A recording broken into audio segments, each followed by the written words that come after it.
Okay, today we're going to Muthu's. Come, let's go.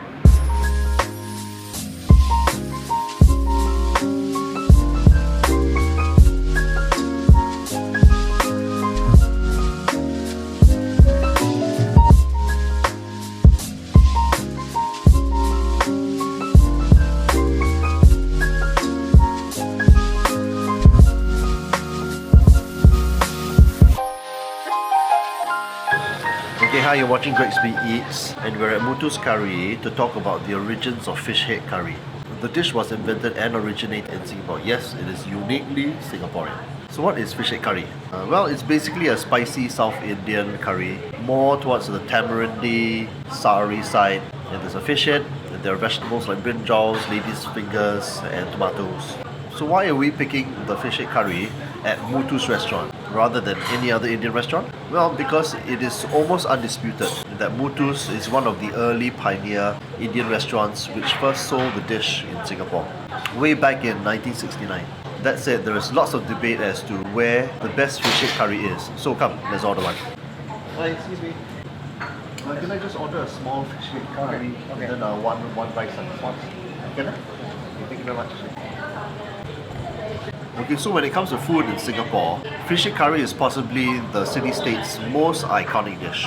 While previously it was a bit of a mystery as to the origins of fish head curry. Thanks to some recent information coming to light, thanks to the English newspaper, Tabla, the newspaper caters to the Indian expat community in Singapore. It is now pretty much undisputed that it was invented by a man called M.J. Gomez. His initials, M.J., stands for Mariam Jacob, who ran an Indian restaurant along Sophia Road back in the 1950s. However, the date of the invention of the fish head curry itself is kind of hazy.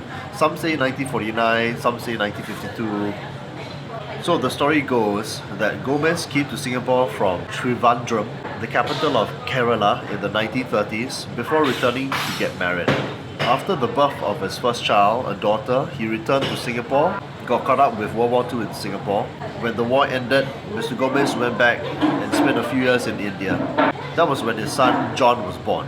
Mr. Gomez then came to Singapore again, this time with his whole family. They lived in Sophia Road when he started his restaurant Gomez Curry. Mr. Gomez came up with the idea to make fish head curry more appealing to Chinese customers. The Indians didn't have a tradition of eating fish heads, but for the Chinese it was a favourite. So he made this dish to please his Chinese customers. And later it moved to nearby Seligi Road. So I'm at the Seligi Road area a few days later to take some more B-roll footage and to recheck some facts and details, and thought I'd show you the exact spot where Gomez Curry's second location is. It's reviewed by internet sources in a 1979 New York Times article about Singapore fish head curry. The address 9 Seligi Road, which is right behind me. Show you that. So 9 Seligi Road is actually Seligi House, which is still in existence. Seligi House is Singapore's first public housing complex and was officially opened by former Prime Minister Lee Kuan Yew on 31st May 1963. Hang on, okay? So the journalist of the article, James P. Sturber, said that he visited Singapore in search of fish head curry, and that he visited Gomez's Curry. Gomez at the time had left Singapore and left his restaurant to Maria Das and Sebastian de Cruz. Both of them knew Gomez's secret recipe for fish head curry. So let's take a walk over there and see where it is.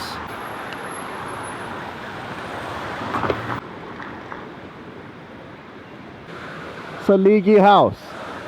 So Gomez's Curry was supposed to be located underneath Block 8.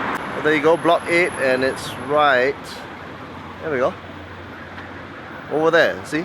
So let's see whether we can find it. Sorry, yeah? Oh, what block is this? Is that 9? 9, huh? 9. Ah, okay. Okay, thank you. So the left side, this is Block 9, right over there, see?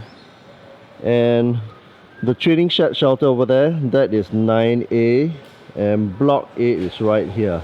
No more eating shop anymore at all.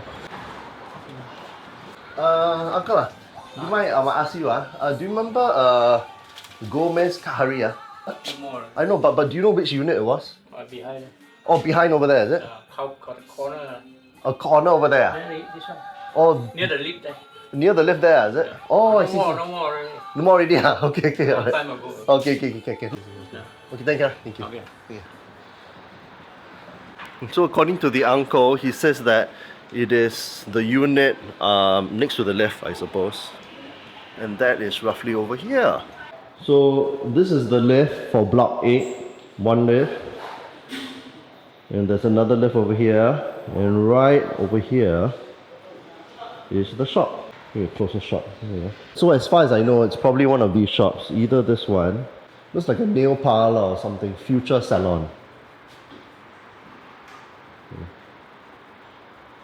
Or this one over here, which is it's kind of like a domestic maid agency.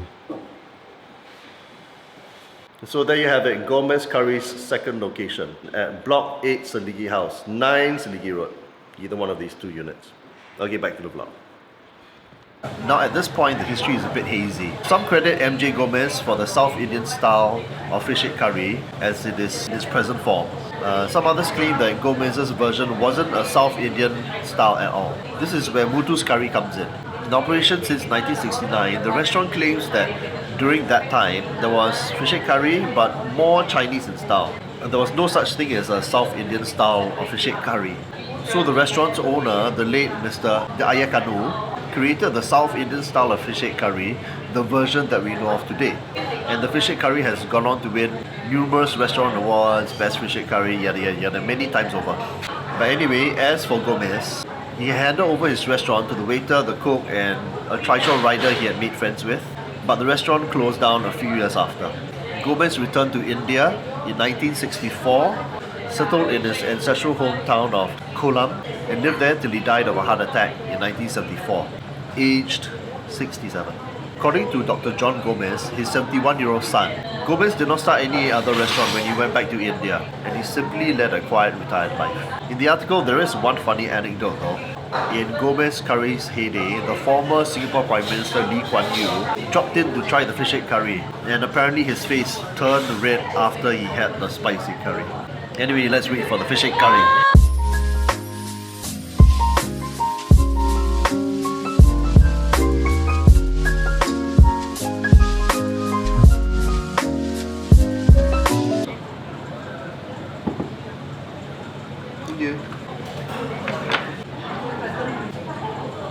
So we got the dish here. There's a small, medium and large. We ordered the small one.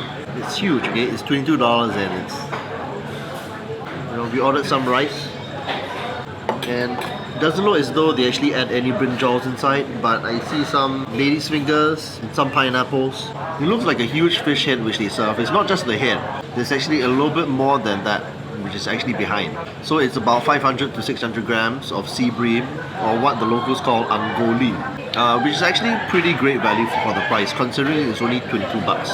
They give you some complimentary sides. This looks like cabbage, this looks like brinjal. Now for the main event. First, let me try the gravy.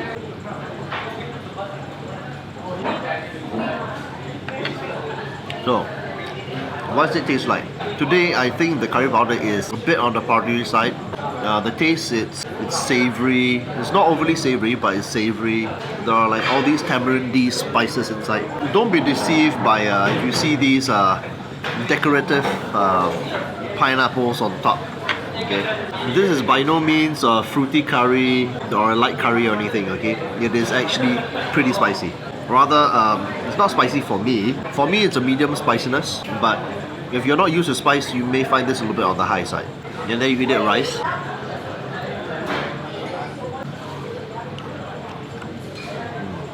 Then you have it with the fish.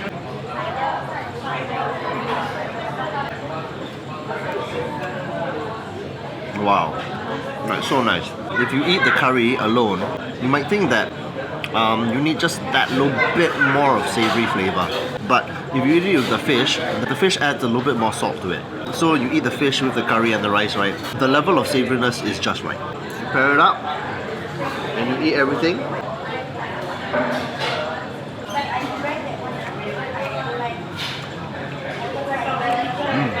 I would like to have it just a little bit, just one notch higher on the savory level. the fish is cooked, it's never going to be supremely soft because the fish heads are boiled inside this gravy. They do boil it until it's cooked, but the more you leave it inside, obviously it's going to cook more and more and more. But it never gets overdone. Obviously you need to watch out for the bones, but don't avoid the meat close to the bones because the flesh is sweeter, much sweeter. Anyway, I forgot to mention that the curry looks oily, but it's actually not that heavy and overly rich. Partially because they don't use any or very little coconut milk. It still has a lot of spices and flavour, but it's just not heavy. It's great because you don't get that heavy, soggy feeling that you get after you tuck into a curry meal. So to sum up, not too rich, lightly savoury, sourness from the use of the tamarind, spicy, lots of spices. When you add the fish in, it adds a little bit more savouriness and a little bit of that fish flavour, fish fat flavour as well. There you have it. That is the taste of fish head curry from Muthu. There's the lady's fingers, and it's cooked in the curry obviously, so lady's fingers provides a little bit of extra slime here. There's the pineapple. I don't understand what's the point of the pineapple. It does absolutely nothing to the flavour. There's no like pineapple-y taste or anything. Pineapple. Not particularly sweet either. So. Okay, I forgot to mention that there is actually more to the Muthu story, and I also possibly found out the reason behind the pineapple toppings, but maybe lah, okay, not too sure. Now, in the 1979 New York Times article, the journalist Sturber visited Muthu's Curry, which is right behind me, and this is what he wrote.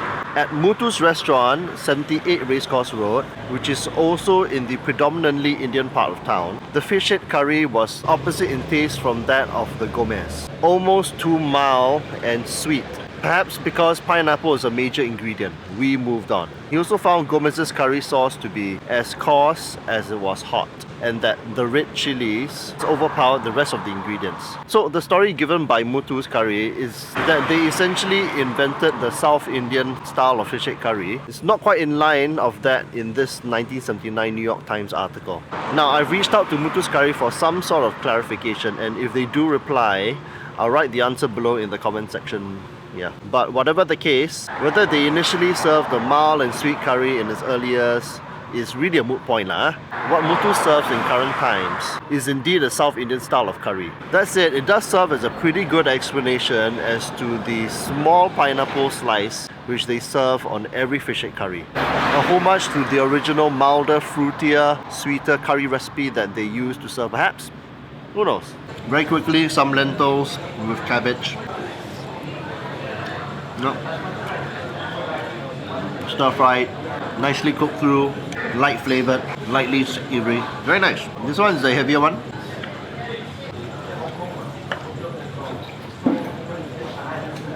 Brinjal, sweet, quite power-packed flavours here. Good. So Muthu's curry, there are branches in Suntec City and Dempsey and the flagship one, which is over here in Racecourse Road. But if you had to choose, right, come to the one at Racecourse Road. It is much, much better. There's better all-round flavours.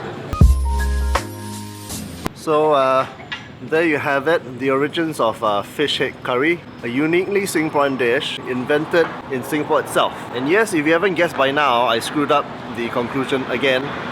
I didn't really get to the heart of what I was trying to say, so I had to redo all of it. So if you haven't been to Muthu's Curry before, bear in mind that it is a tourist destination. So a lot of locals do tend to avoid it because of that. And there have been complaints about the food, where the spices are gentrified and that you're getting a watered down Singapore South Indian restaurant experience. It is true to maybe a bit of an extent, but there are still plenty of people who love Muthu's. And the eatery is very well patronized, so they must be doing something right. It is also the only place where you can taste the original pioneering style of South Indian fish head curry that Muthu's developed, that distinctive South Indian style of curry that really sealed fish head curry as an iconic Singaporean dish. Is it the best fish head curry? Well, who knows? It's impossible to say. There are numerous South Indian eateries, all with their own take on the dish. Add to that, the Chinese, Peranakan and Eurasians also have their own take on the dish as well.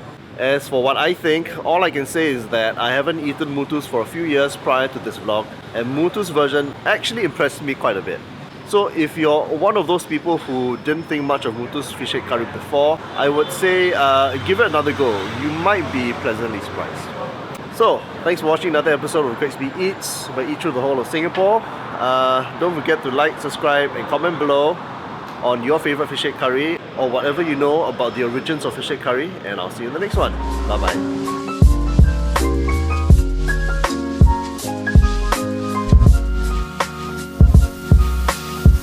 See, that's the signature dish there. Fish head curry. Most strongly recommended for all food lovers. Our award-winning fish head curry presents an array of tastes that titillate the taste buds. Served with juicy okra and pineapple chunks in a rich gravy blend with aromatic spices.